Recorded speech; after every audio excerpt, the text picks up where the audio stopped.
Hello, this is Richie from PlayStationCountry.com, and today we're taking a look at Amplitude on the PlayStation 4, which is out now on PSN.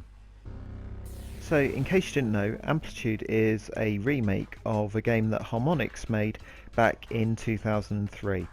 It was the sequel to a game called Frequency, but most importantly, it was what they did before they started doing all those Guitar Hero games and then the Rock Band series.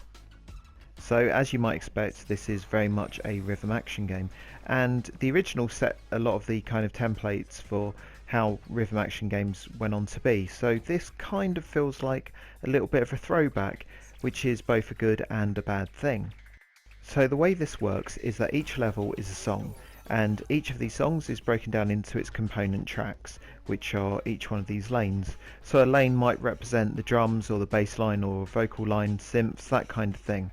And what you have to do is, as you're flying forward through these lanes, hit each of the note indicators at the right time, in time with the music, and essentially keep your combo going. Combo is basically any period of the song where you're not making mistakes. Keep that going, get a big score. That's how you do well at this game.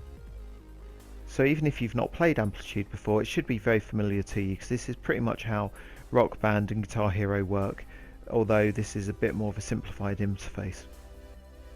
Now, Harmonix did actually revisit this formula when they made Rock Band Blitz, which used the same sort of layout, but was a bit overcomplicated with a lot of power-up options, that kind of thing, whereas this is a lot more simple.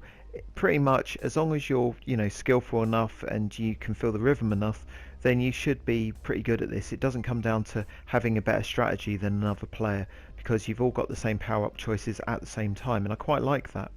But the bad news is probably just that really this is limited a lot by its soundtrack.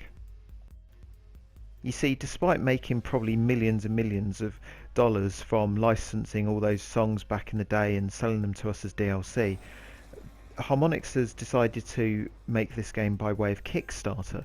And whilst that's good because it means we get to play it and it gets to be made, they haven't really saved much of that budget for the soundtrack. So a lot of it, especially in the campaign mode, is going to be in-house tracks done by themselves, and then there's some licensed music, but it's really from game composers rather than proper artists from what I can tell.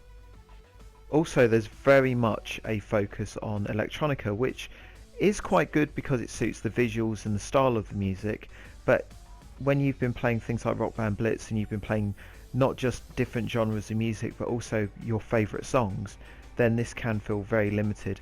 And if you're not a big fan of dance music with female vocals on it, then you're going to start getting pretty irritated by this.